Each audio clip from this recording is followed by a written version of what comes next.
தாவைக்கா பதவியேற்பதில் மிகப்பெரிய சிக்கல் ஓடிக்கொண்டிருக்கிறது. இன்னைக்கு காலையில் ஆளுநர் மாளிகையில் போயிருக்கிறாரு. என்ன விஷயங்கள் நடந்தது, இதனுடைய பின்னணிகள் என்ன, அவருக்கு வீட்டுக்கு வழங்கப்பட்டிருந்த காவல்துறையெல்லாம் பாதுகாப்பெல்லாம் பின்வாங்கி இருக்கிறாங்க, தொண்டர்கள்லாம் வந்து நெஞ்சில் அடிச்சுக்கிறாங்க, அந்த காட்சிகள்லாம் பார்க்க முடிஞ்சது. என்ன நடக்குது? இல்லை, தொண்டர்கள் அவர்களுடைய உணர்வு அதை ஒரு பக்கம் நம்ம பேசுவோம் பின்னாடி. விஜய் அவர்கள் 2வது முறையாக நேற்றைக்கு போய் ஆளுநர் ராஜேந்திர அர்லேக்கரை பார்க்குறாரு. பார்த்துட்டு நேற்று நள்ளிரவு முழுக்க ஏறத்தாழ பத்திரிகையாளர்களுக்கு நேற்றுக்கு சிவராத்திரி தான் அடுத்தடுத்து பிரேக்கிங்காக போயிட்டு இருந்தது. ஏன்னா முதல்ல திமுக அதிமுக கூட்டணின்னு ஒரு விஷயத்த கிளப்பி அது வேறு விதமாக பேசு பொருளாக மாறி அது 2 பேருமே இதெல்லாம் ஒரு வதந்தின்னு எப்படிங்க கிளப்புறீங்கிற லெவலுக்கு தான் அந்த 2 கட்சியும் அதை டீல் பண்ணாங்க.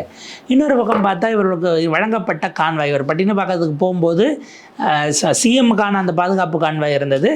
அந்த கான்வாய் அதுவாக கிளம்பிருச்சு. அதுக்கு பிறகு இவர் தனியாகத்தான் அவருடைய நீலாங்கரை வீட்டுக்கு போனாருங்கிறது தான் விஷயம். இன்னைக்கு காலையில் அங்கே வீட்டில் இருந்த இந்த மெட்டல் டிடெக்டர், நம்ம வெடிகுண்டு சோதனைக்கு அந்த இதெல்லாம் வச்சுருப்பாங்க இல்லையா, மால் வாசல் எல்லாம் வச்சு வர்றவங்களை உள்ள நுழைய விட்டு ஏறத்தாழ ஒரு 1/2 கிலோமீட்டர் 1 கிலோமீட்டருக்கு அங்கிட்டே போலீஸ் பாதுகாப்பு போட்டு அந்த வழியாக போகிறவங்களெல்லாம் பிடிச்சி செக் பண்ணி தான் அனுப்பிட்டு இருந்தாங்க. இதெல்லாம் வந்து பார்த்திங்கன்னா ரிசல்ட் வந்து அன்றைக்கு மாலையிலேருந்து இருந்த விஷயம் அது அப்படியே முற்றுமுழுதாக மாறி அதெல்லாம் ரிமூவ் செய்யப்பட்டது.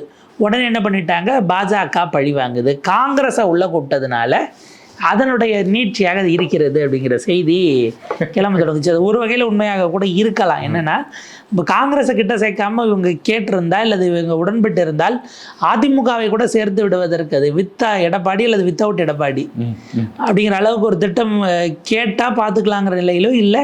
காங்கிரஸை தவிர மற்றவர்கள்னால் பாமக, அமமுக, சிபிஐ, சிபிஎம், விசிக்கு நீங்கள் ஒரு பக்கம் கூப்பிட்டுருந்தா கூட பிரச்சனை இல்லை.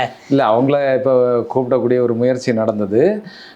இதில் அதிமுகவில் வந்து எடப்பாடி பழனிசாமி அவர்கள் முரண்டு பிடிச்சா அவரை தூக்கி எறிஞ்சிட்டு வேற ஒரு தலைமையின் கீழே அந்த மாதிரி ஒரு திட்டமா? இல்லை, அது அந்த திட்டத்திலே பாஜக இப்போ எதையுமே பண்ணுறதுக்கு விஜய் என்ன பண்ணுறாரு பார்ப்போம்னு தான் அவங்க இருந்தாங்க.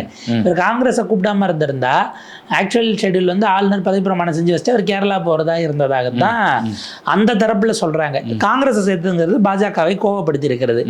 நேற்றைக்கு மாலை போய் அவரை சந்திக்கும் போது ஒரு படையை கிளம்பி போனாங்க. செட்டியார் நிர்மல்குமார் ஆகட்டும் அல்லது செங்கோட்டையன், புஷி ஆனந்த், இந்த பக்கம் ஆதவ அர்ஜுனா, உங்களுக்கு ரமணன், அதே போல் இந்த ஓரம் அருண்ராஜ் வரைக்கும் போனாங்க.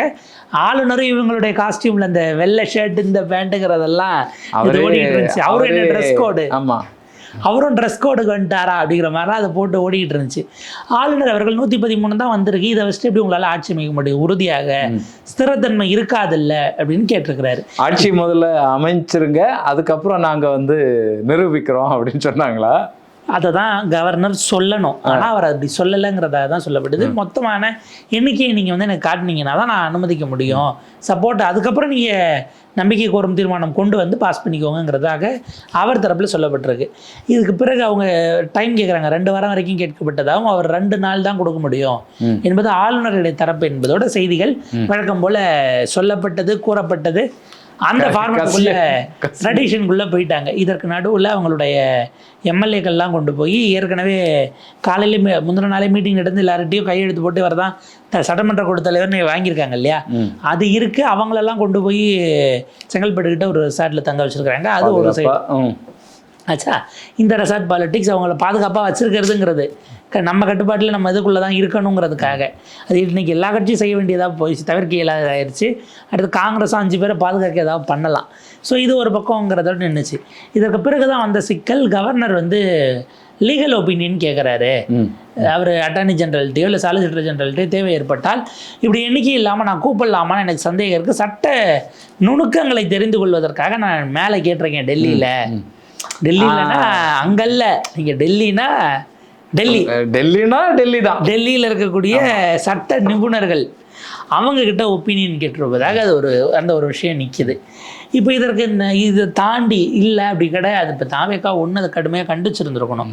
கவர்னருக்கு வேலை என்ன, உங்களுக்கு சட்டத்தில் என்ன இருக்குது, இருக்கிறதுல எது பெரிய கட்சியோ அவங்கள கூப்பிடணும். இப்போ உதாரணத்துக்கு இவர் மட்டும் குறையில, ஸ்டாலின் தனியாக அவர் கொஞ்சம் பேர் கையெழுத்து வாங்கிட்டு போய் அவர் இப்போ இந்த மாதிரி ஜெயிக்கல, ஒருவேளை உதயநிதி ஸ்டாலினோ இல்லை எடப்பாடி பழனிசாமியோ அவங்க நான் என்னை தெரிஞ்சுங்க ஸ்டாலினுமே கூட எம்எல்ஏவாக இல்லாமலும் போய் கோரலான்னு வைங்க, 6 மாதம் கழிச்சு இடைத்தேர்தல் நாங்கள் ஜெயிச்சுக்கிறோம்னு சொல்லி கூட அப்படி யாராவது எதிர்த்து ஸ்டேட் கிளைம் பண்ணாங்களா? யாருமே பண்ணலை. பண்ணது ஒரே ஒருத்தர், அவரும் லிட்ரலி இருக்கிறதுல பெரிய கட்சி, தனிப்பெரும் இல்லை, அதிக எண்ணிக்கை பெற்ற கட்சி, சிங்கிள் லார்ஜஸ்ட் பார்ட்டி. அவங்கள இருக்கும்போது கூப்பிட்றதுல கவர்னருக்கு என்ன? இப்போ கவர்னர் செய்கிறது சட்டவிரோதம், அவர் செய்கிறது அராஜகமானது, அனுமதிக்காதது, கூட்டாததுங்கிறதே சட்டவிரோதம் தான். இல்லை, அப்போ நேத்தே வந்து காங்கிரஸ் ஆதரவு கொடுக்கும் அப்படின்னு சொன்னதுனாலேயே இந்த அஸ்திரத்தை வந்து கவர்னர் வழியாக பாஜக எடுத்திருக்கிறதா அப்படிங்கிற கேள்வி இல்லை. அதுதான் அகில இந்திய கூட்டணி கட்சியாச்சே. பெரும்பான்மை இருந்தும் எண்ணிக்கை இருந்தும் ஆட்சி அமைக்க அழைக்காத ஆளுநரை கண்டித்து ஒரு போராட்டம், ஒரு முற்றுகைன்னு டக்குன்னு அறிவிச்சு இறங்கி இருக்கலாம். பழக்கம் இல்லைல்ல, அவங்கள அடித்தாலே அவங்க கேட்க மாட்டாங்க. கிட்டத்தட்ட விஜயும் அப்படிதான், அந்த ஒரு மூடுக்கு செட் ஆகி வந்துட்டாங்க. எப்படி கேட்பாங்க? இப்போ இந்த சூழலில் தான் இந்த மீட்டிங் அப்படிங்கிறது. தாவேக்கா இன்னொரு ஆப்ஷனையும் பார்த்துட்டு வராங்க. உச்சநீதிமன்றத்தில் போய் இதை மென்ஷன் பண்ணி எங்களுக்கு கூப்பிடாம இருக்கிறார், நீங்கள் அவருக்கு உத்தரவிடணும் என்று கேட்பதற்கான ஒரு திட்டம் இருப்பதாகவும் சொல்லப்படுது. இப்போ இன்னைக்கு ஏர்லி மென்ஷனிங் பண்ணலை காலையில். ஸோ அது அடுத்த நாளைக்கு பண்ணுவதற்கு வாய்ப்பு இருக்குது, அல்லது இடையில கொண்டு போனாலும் நீதிபதிகள் அதை உடனே எடுத்துப்பாங்களாங்கிற கேள்வி இருக்குது. ப்ரெராகேட்டிவ் ஆஃப் தி பெஞ்சுனாலும் மென்ஷனிங்ஸில் இப்போ நிறைய திருத்தங்கள், விதிகளை மாற்றிலாம் உச்சநீதிமன்றத்தினுடைய ப்ரொசீஜர்லேயே அவங்க இப்போ இருக்கிற தலைமை நீதிபதி CJI சூரியகாந்த் கொண்டு வந்திருக்காரு. ஸோ அதன் அடிப்படையில் பார்க்கலாம் அப்படின்ட்டாங்கன்னா அது இன்னும் தள்ளி போகுங்கிற ஒரு சூழல் வரும். இது அதாவது நீ ஆட்சியை தொடங்குவதற்கு முன்பாக இல்லை ஆட்சி கட்டலில் உட்கார்றதுக்கு முன்னாடி ஆட்சி அமைக்க உரிமை கோருகிற இடத்திலேயே பாஜக நீங்கள் இது பாயாசம் கிடையாது அப்படிங்கிறத மட்டும் அவர் புரிந்து கொள்ள ஒரு வாய்ப்பு கிடைத்திருக்கிறது அப்படிங்கிறதாகத்தான் சமூக வலைதளங்களில் அது பார்க்கப்படுகிறது. நேற்றைக்கு நள்ளிரவு நேரத்தில் 2 தலைவர்கள், மூத்த தலைவர்கள் போயிட்டு தாவேக்கால இருந்து கவர்னரை சந்திச்சு இதை விளக்கலான்னு போயிருக்கிறாங்க. நான் இடையில அவங்களுடைய லீகல் டீம் அந்த வழக்கறிஞர்களை நீ கூட அழைச்சிட்டு போற திட்டம் இருந்தாலும் சொல்லப்படுது. 2 பேரும் சந்திச்சாங்க. எனக்கே நீ அட்வைஸ் பண்ண வரியா? அந்த மோட்ல இருப்பாரா? அவரும் ஒரு அட்வைஸ் தானே டெல்லியில கேட்டிருக்காப்ல. அதன் அடிப்படையில் பார்த்தா அவர் கேட்பாருங்க. அவர் இருக்கக்கூடிய பொசிஷனுக்கு இவங்க சொல்றதையா கேட்டுட்டு இருப்பாங்க? இது உங்களுக்கு சட்டம் கான்ஸ்டியூஷன் சொல்ல நீங்க அதைத்தான் செய்யணும். நீங்க அங்க அவங்க சிறிய கட்சி 2 வருஷம் கட்சி அதெல்லாம் உங்களுக்கு தேவையில்லை. இல்ல அது சரிதான். நம்ம அந்த பொசிஷன்ல இருந்து பார்ப்போம் அப்படிங்கிற ஒரு கேள்வியும் இருக்கிறது. அப்படிங்கிறத அது தனி மனித ஈகோவாக பார்த்தால் சிக்கல் தான், குழப்பம் தான்ங்கிறது யதார்த்தமானது. உங்களுக்கு என்ன கான்ஸ்டியூஷன் சொல்ல நீங்க அதை செய்யுங்கிறது தான். இப்போ ஆளாளுக்கு பல்வேறு விதமான வழக்குகளை எடுத்துக்கிட்டு நீங்க இந்த வழக்கை பாருங்க, அந்த வழக்கை பாருங்க, இதுல இப்படி இருக்குங்கிறதெல்லாம் ஓடிக்கிட்டு இருக்கு. விஜயை அழைக்க வேண்டும், அழைத்து அதை நிரூபிக்கலைன்னா அது ஃப்ளோருக்குள்ள போய் சட்டமன்றத்துக்கு உள்ள முடிவெடுக்க வேண்டியமே தவிர கவர்னர் கேட்பது என்பது சரியில்லை. இது ஒரு பக்கம். இன்னொரு பக்கம் இன்றைக்கு திமுகவினுடைய தலைவர் ஸ்டாலின் அவர்கள் ஒரு பேட்டி கொடுத்திருக்கிறார் டைம்ஸ் ஆஃப் இந்தியாவுக்கு.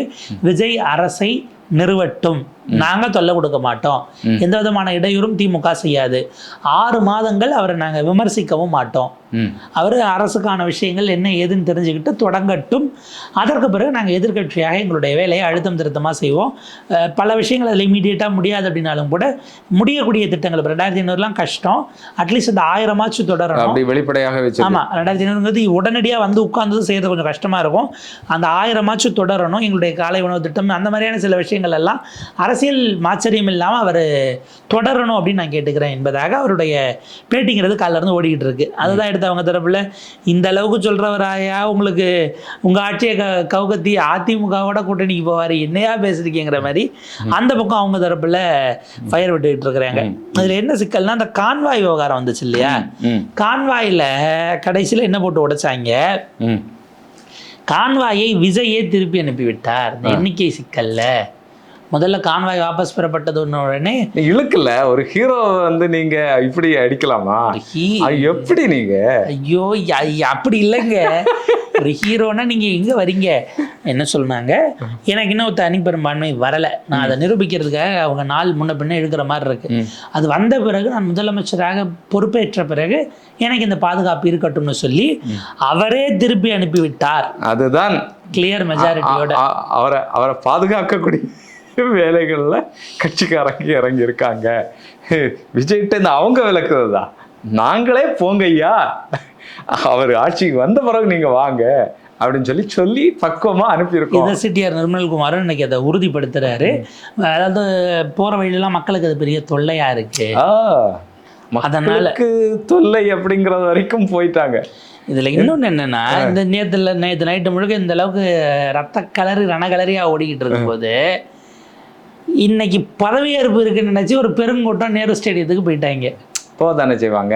நேரு ஸ்டேடியம் பூட்டி இருக்கவே அவங்க அதிர்ச்சி ஆகிட்டாங்க. ஐயோ லேட்டாக வந்துட்டவங்களுக்குள்ளே பாசக்ஸை கொடுத்து அரங்கத்தை மூடிட்டாங்க அப்படின்னு பார்த்தா, இங்கே எங்கே வரீங்க, பேரிகார்டெலாம் போட்டு வச்சுருந்து எங்கம்மா வரீங்க இங்கே என்னன்னும் போது, தளபதி பதவியேற்க வந்திருக்காருன்னா பதவியேற்புலாம் இல்லைம்மா அப்படின்னு வந்து எல்லாம் இல்லை. இவங்க வேற செய்திகளை எதுவும் பார்க்க மாட்டாங்க. விஜய் தரப்புலேருந்து என்னென்ன வருதோ அதை மட்டும் பார்ப்பாங்க. இதுக்கு முன்னால் பார்த்தது இன்னைக்கு பதவியேற்பு இருக்கும் அப்படிங்கிறது அதில் குதூகாலமாக இருந்துட்டு இன்னைக்கு கிளம்பி வந்திருக்கிறாங்க. இதில் கொடுமை என்னென்னா, விஜய் தரப்பு தான் அப்படி இருக்கணும்னு சொல்லலை, இல்லைன்னு சொல்லலையே. அவங்கள பற்றி யூகமாக செய்தியாக தகவலாக பரவனதை பார்த்துட்டு வந்த வேணா தானே இதுங்கிறது இல்லையா? அதிகாரப்பூர்வமாக இப்போ வரைக்கும் கவர்னர்கிட்ட என்ன பேசுனீங்க, இல்லை கவர்னர் செஞ்சது தவறா, இது எல்லாம் மேபி இப்போ இல்லை வேற ஒரு கட்சின்னா இப்போ என்ன செஞ்சுருக்கோம், நாங்கள் போய் சந்தித்தோம், கவர்னர் இப்படி சொன்னார், நாங்கள் அதை இது சட்டத்துக்கு புறம்பானது, கான்ஸ்டியூஷனில் இந்த மாதிரியான விஷயங்கள் இருக்குது, அதை நாங்கள் எடுத்து சொல்லுவோம், இல்லைன்னா நாங்கள் கோர்ட்டுக்கு போவோம் அப்படிங்கிறது நேரடியாக பத்திரிகையாளர்கிட்ட ஊடகத்திட்ட சொல்லுவோம். வாசல் நின்று சரி நீங்கள் பேச வேண்டாம் சார், கூட வந்து அத்தனை பேருமே பெட்டி கொடுக்குற ஆட்கள் தான். நீங்கள் உங்களுக்கு அருண்ராஜ் பேச மாட்டாரா, இல்லை நிர்மல்குமாரா, இல்லை ஆதவர்ஜுனாக்கு சொல்லி தரணுமா, இல்லை செங்கோட்டையனுக்கு சொல்லி தரணுமா, இல்லை புஷி ஆனதுக்கு தான் சொல்லி தரணுமா? செங்கோட்டையன் சாரை பேச வச்சிருக்கலாமே. அவர் பாட்டுக்கு விலைக்கு எம்எல்ஏவாகவே ஆகாத, தேர்தலில் நிற்காத புரட்சி தலைவி அம்மா அவர்களே ஆன போது அவர் இதை பழச கோட் பண்ணி புதுசை சொல்லி ஏதோ பேசியிருப்பார்ல. அதெல்லாம் பிரச சந்திக்கு பயப்படுற ஆட்கள் இல்லை. இவர் ஒருத்தர் கொடுக்க மாட்டார்ன்றதுக்காக பூரா பேரும் சத்தம் இல்லாமல் கிளம்பிட்டீங்க. இப்போ அதை உடச்சி பேசி நீங்கள் பொது வழிக்கு கொண்டு வரேன்னா, கவர்னர் நீங்கள் மேண்டேட் உங்களுக்கு மேஜிக் மார்க் வரலனாலும் இருக்கிற இடத்துல தனிப்பெரும் கட்சியாக நீங்கள் வந்திருக்கும்போது, சட்டத்தில் அதுக்கு இடம் இருக்கும்போது அதை தான் மதிக்கணுமே தவிர, கவர்னர் எந்த கட்சியை செஞ்சாலும் இப்படி செய்வது தவறு தான். அந்த இடத்திலிருந்து இதை நம்ம கடுமையாக கேள்வி எழுப்ப வேண்டிய தேவை இருக்குது. அவர் ஆட்சி உரிமை கோருவதற்கு இதை தான் திரும்ப சொல்கிறாரு. ஆளுநர் செய்தது தவறு, விஜயை பதவி ஆட்சி அமைப்பதற்கு ஆளுநர் அழைத்திருக்க வேண்டும் அப்படின்னு ஒரு போடு போட்டாப்புல. ஆனால் எங்கன்னா அப்போ நீங்கள் ஆதரிப்பீங்களான்னு கேள்வி கேட்குறாங்க. அவர் ஒரு இது சொன்னார் பாருங்க, அதாவது விஜயை ஆதரவு கோரி இருக்கிறார். ஒன்று, விஜய் ஆதரவு கோரியது குறித்து முடிவெடுப்பதற்காக நாங்கள் உயர்நிலை குழுவை கூட்ட உள்ளோம்.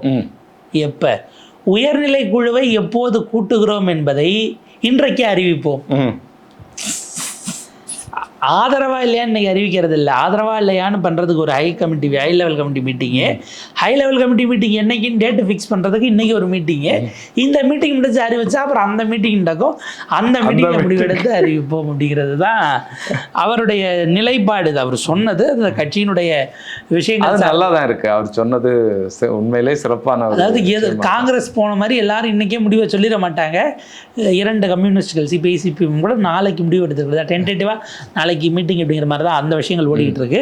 இப்போ என்னென்னா, கவர்னருடைய இந்த முடிவை எதிர்த்து எல்லோரும் ஒரு புள்ளியில் வருவதற்கு வாய்ப்பு இருக்குது. அல்லது திமுக கூட்டணியில் தயக்கமாக இருக்கிறவங்கள இவங்களை நோக்கி தள்ளி விடுறதுக்கான ஒரு முயற்சியாக பாஜக செய்கிறதா, திமுகவை மட்டும் தனித்து விடுவதற்கு அப்படிங்கிற ஒரு கோணமும் அரசியல் ரீதியிலாக அதில் நம்ம பார்க்க வேண்டியிருக்கு. பாருங்க ஆளுநர் இவ்வளோ அடாவடி பண்ணுறாரு, நம்ம போய் விஜய்க்கு இந்த நேரத்தில் துணைக்கு நிற்கலன்னா எப்படி அப்படின்னு இங்கேருந்து இவங்களுக்கு தார்மீக ரீதியாக தமிழக மக்கள் அடுத்ததாக ஒரு பெரும் சிக்கலில் தள்ளப்படக்கூடாது, ஒரு பெரிய பொருளாதார இழப்பு வரக்கூடாது அப்படிங்கிறதுடைய அடிப்படையில் தான் நாங்கள் விஜய் அவர்களுக்கு ஆதரவை தெரிவிக்கிறோம். காங்கிரஸே ஒரு நிபந்தனையோட தானே சொல்லியிருக்கிறாங்க, மதவாத சக்திகள் தமிழ்நாட்டில் ஆட்சி அதிகாரத்தில் உட்கார்ந்து விடக்கூடாது என்கிற அந்த உறுதித்தன்மையை நீங்கள் அதில் இருக்கணும்.